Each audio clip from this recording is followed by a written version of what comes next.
It is -7 degrees out here, and this is the perfect weather to put these batteries to the test.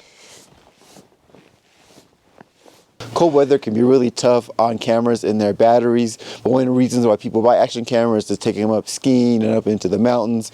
So we want to put that to the test, and there's a cold streak coming through the entire country mostly. Here it is -7, the wind is blowing, so why not a better time to test these cameras out? I tried to put them all on an even playing field, 4K, 30 frames per second. The Go3 can't get to 4K, but I put it at 2.7, and we're gonna run them until they start dying. I'm curious to see how well these cameras are gonna do. The Pocket 3 isn't really an action camera, so it's not really supposed to be getting wet, but it's kind of flurry, so I think it's gonna be fine. Similar for the Insta360 Go 3, the small camera is waterproof, but the action pod is not, but I think it'll be okay.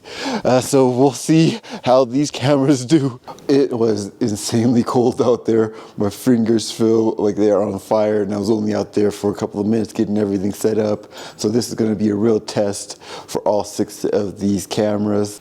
I got a mid-test update at 1 hour. The first camera to go is the GoPro Hero 12. It said it had about 20% left, but it still died, so it is out. Not too far behind it was the X3 that went out at 1 hour and 15 minutes. And so far, the one that's going the strongest is the Pocket 3, which isn't even an action camera. I got a battery maintaining pro tip for you. Whether you're skiing or you're doing some snowshoeing and you want to get the most out of your battery. These batteries, they start at room temperature, then I brought them out here. But what's really even tougher on a battery is for them to start cold and go right into your camera. So if you're going out into the cold, you have one battery in your camera that's already kind of warm before you head out, and then you're going to have a couple with you to replace throughout the day. Keep your extra ones, like if you have an inside the jacket pocket somewhere where you're going to have your body heat to kind of maintain that temperature of the battery, and that will help for your long-term management of your battery in cold weather. It is incredibly cold out here. I can no longer feel my fingers or my toes. Gangrene could be setting in, who knows? So I'd appreciate a like and subscribe. On this channel I share all the latest action camera news, reviews, and how-tos. Within minutes of each other, the Osmo Action 4 dies at 1 hour 28 minutes, the Go 3 at 1 hour 29 minutes, and the Ace Pro at 1 hour 31 minutes. The cameras did pretty good considering how cold it is out there. Matter of fact, the Pocket 3 is still going strong, beating out everyone else out in -7 degree temperature. Now I'm going to go up and we're going to see how quickly these things recharge, and then we're going to run the test again, but at room temperature, to see how much battery time we get. Is there going to be a big difference between the cold and warm performance? Let's find out. Okay, we're at about 4% left. It's been 2 hours and 15 minutes, so we only probably have a few more minutes left.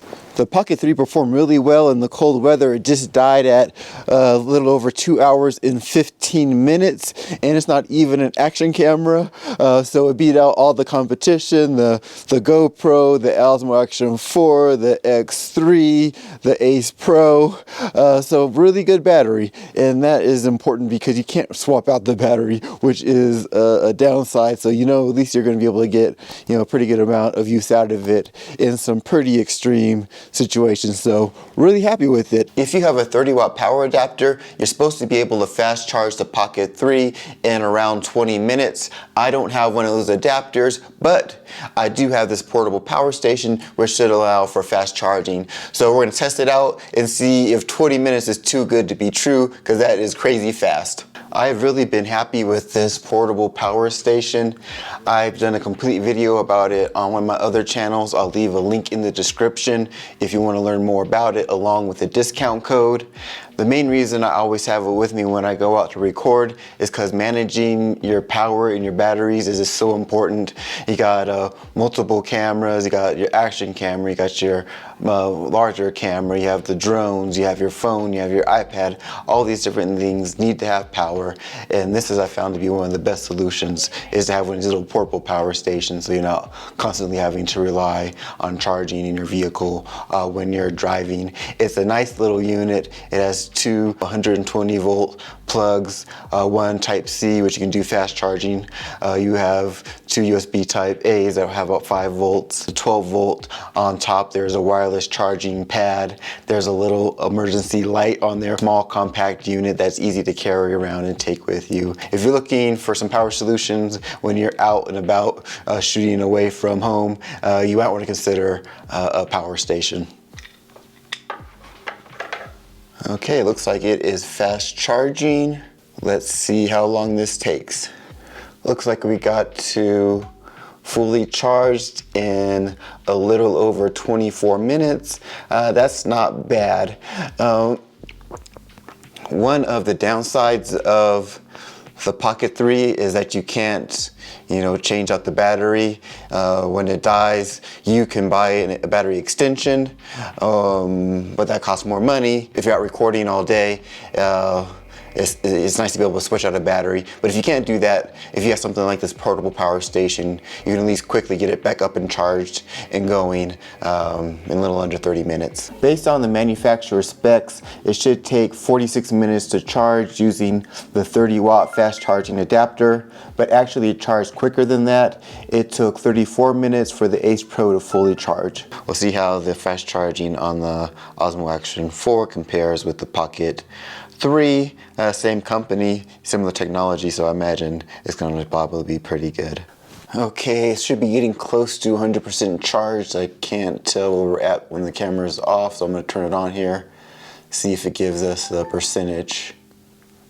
87% right now, and it's been about 23.5 minutes.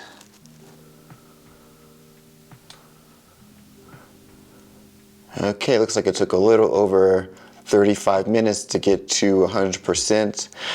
Not bad, not as good as the Pocket 3, but not bad compared to the typical charging time of a camera, so still pretty impressive.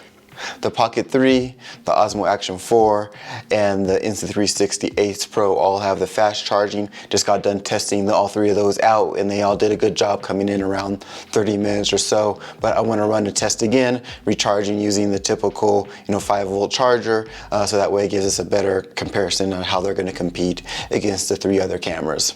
Now we'll test it out with the standard charging method. Surprisingly, the Pocket 3 takes almost 2 hours to fully charge. The Osmo Action 4 and the Ace Pro tied with the fastest 5-volt charging time of 1 hour, half the time of the Pocket 3. The GoPro 12 took the longest to charge at 2 hours and 26 minutes. The Go 3 took 1 hour and 42 minutes to fully charge, and the X3 took 1 hour and 19 minutes. After testing these cameras out in the bitter cold, I'm back in my office. It is a nice 68 degrees, and we're gonna see how they do as far as record time in a more moderate temperature. Gonna keep all the settings the same, keep them all at 4K, 30 frames per second, the screen on. The Go 3 can't get to 4K, so it's gonna be at its max of 2.7K, and we're gonna see which one lasts the longest. All these cameras have been fully charged, so they are ready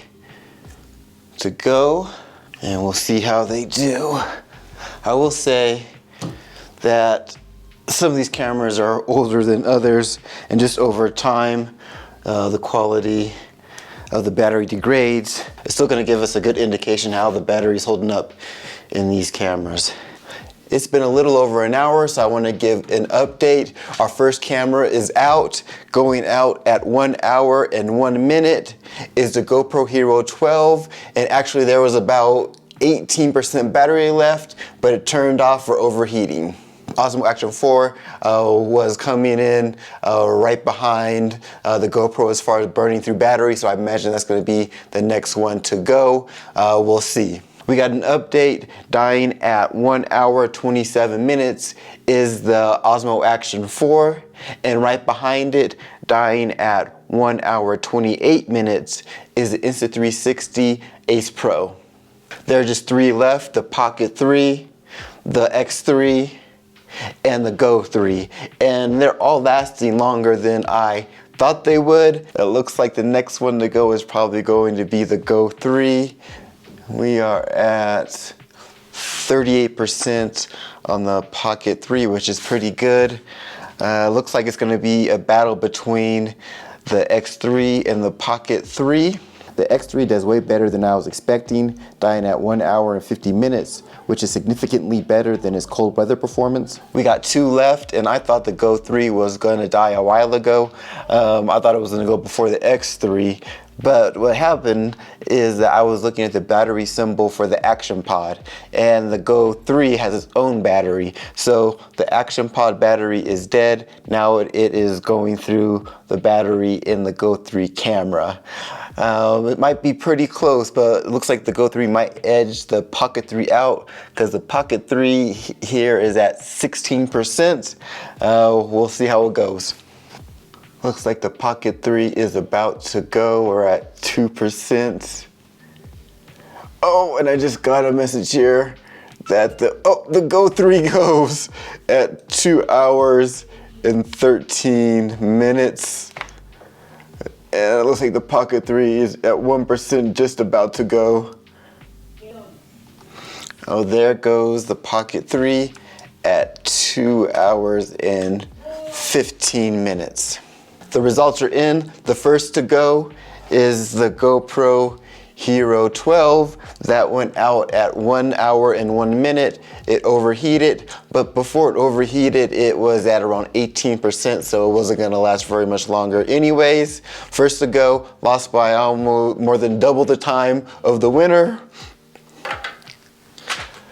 After the GoPro, the Osmo Action 4 went. That died at 1 hour and 27 minutes.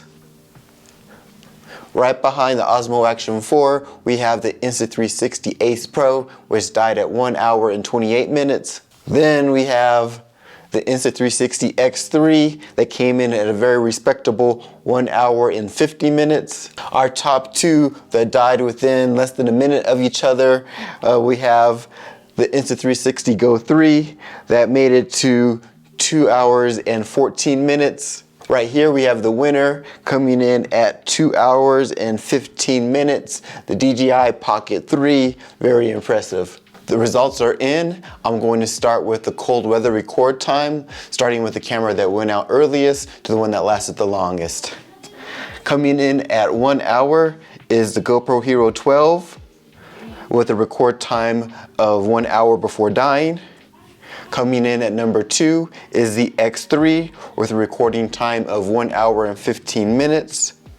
Next, right behind it, was the Osmo Action 4, coming in at a record time of 1 hour 28 minutes, followed by the Insta360 Go 3, which came in at 1 hour and 29 minutes, basically just the same as the Osmo Action 4. And next is the Insta360 Ace Pro, which recorded for 1 hour and 31 minutes before dying. And the winner is the Pocket 3, which had a record time of 2 hours and 15 minutes at -7 degrees. So the Pocket 3 winner in the cold record time. Now we'll do the record time at normal indoor temperatures. Once again, starting with the shortest record time going into the longest. The shortest, once again, the GoPro Hero 12, and that recorded for 1 hour and 1 minute before overheating. Next, we have the Osmo Action 4 at 1 hour 27 minutes, followed by the Insta360 Ace Pro with 1 hour 28 minutes. Then we have the Insta360 X3 coming in at 1 hour and 50 minutes, followed by the Insta360 Go 3 with a very impressive 2 hours and 13 minutes. And it was just barely beat out by the Pocket 3, which had a record time of 2 hours and 15 minutes. So the Pocket 3 is the winner of the record time in the cold and normal temperature, and most of the cameras actually performed just about the same, no matter if they were indoors or outdoors in that bitter cold. The cameras that seem to be affected by the cold weather the most is the Go 3 and the X3. The Go 3 had a normal record time of 2 hours and 13 minutes in the normal temperature. In the cold, it had a 1 hour and 29 minutes, so that's a huge difference. The X3, in the normal temperature, it had a record time of 1 hour and 50 minutes, but in the cold, it had a record time of 1 hour and 15 minutes. Now we'll go through the recharge results, starting first with the 3 cameras that could fast charge. When it came to the fast charging, the longest was the Osmo Action 4 at 36 minutes. Right behind that was the Insta360 Ace Pro at 34 minutes. And the winner at the fast charging was the Pocket 3, which fast charged to 100% in 24 minutes. So the Pocket 3 takes it again, very impressive results. Now we'll go to the normal charge time. I'll start with who took the cameras the longest to charge to the shortest amount of time to charge. So the longest charge time is the GoPro Hero 12. It took 2 hours and 26 minutes to charge, followed by the Pocket 3, which has surprised me. It took 1 hour and 55 minutes to recharge to normal. Right behind that was the Insta360 Go 3, which took 1 hour and 42 minutes to charge, followed by the Insta360 X3, which took 1 hour and 19 minutes to charge. And next we have a tie. The Osmo Action 4 and the Insta360 Ace Pro both took 1 hour to charge. So all the cameras had a pretty respectable recharge time, except for the GoPro Hero 12. So in this battery battle, the GoPro Hero 12 ended up losing. It had the shortest record time and the longest recharge time, which is not surprising to me. I'm a fan of the GoPro as far as its image quality, and I use it quite a bit. But one of my biggest complaint is the recharge time. With the GoPro Hero 12, it was supposed to be better, but it's still just about the same, really, based on my experience. The winner is the DJI Pocket 3. It had the longest record time and the shortest fast charge time. It's a really impressive camera. It's not an action camera, so you can't use it in all the situations that you could use a GoPro or the Osmo Action. But if you're looking to vlog or just use a camera for its typical purposes, you cannot go wrong with the Pocket 3. It is a quality camera. Battery performance is just one factor to consider when you're deciding which camera is right for you. Check out this video for a complete buyer's guide for these action cameras.